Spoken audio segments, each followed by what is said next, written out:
Welcome back, guys. What you're looking at is my ancestral home, Wichita, Kansas, and I've never been to the Nifty Nut House.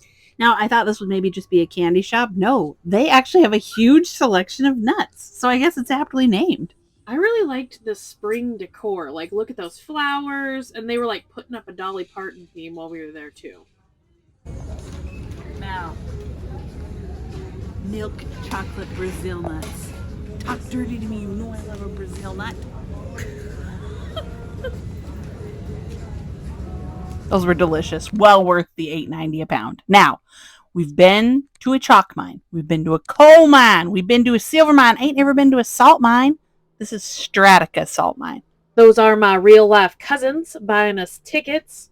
So when you get there, you go in this like waiting area, and then they take you down this elevator. And I think that this is the elevator that the workers use too. Yeah, it is. Don't you remember there was those two guys in there with us one trip up? I think we were riding with real workers. I forgot that.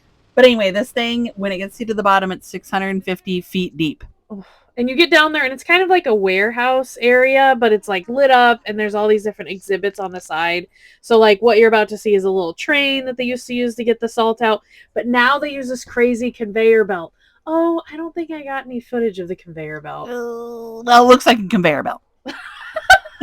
So we're about to get on a train here. This took us not into active mining areas, but it took us through previously mined chambers so we could kind of see how it looked. Oh God, my ass. Oh dear. Oh, my fat is hanging over the side. Is this what it's like in the back seat? Yes.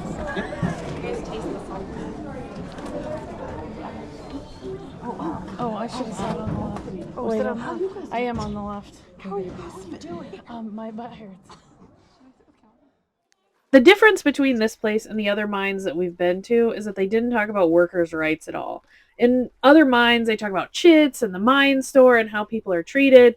In this video, this mine, all we did was watch a video by a guy named Willie about safety. This is my favorite part of the mine here. They give you a free piece of salt. It has to be smaller than your palm, but you can pick any one you want. And you got to wash it off. Yeah, make it shiny. Don't lick the salt. It's actually only for roads and agriculture. Let your eyes adjust to the barn in Burton, Kansas. What I had here was great. It was their version of a KFC famous bowl. So they take their chicken fried steak and then they just top it with mashed potatoes, gravy, cheese, corn. Delicious. I don't think there was a day in Kansas we didn't eat. I blame Cinda. Look at that vintage lamp in the corner there. This place had great decor. This is Central Standard Brewing. We love the beer. What was it, like cherry cobbler or something? We got that to go. And then all the chairs and things in there look like they could have been thrifted from a mid-century modern home. Beautiful. Love the style. Love the beers. Back to what Mal's cousin referred to as our AARP trip. We went and saw where Eisenhower was buried.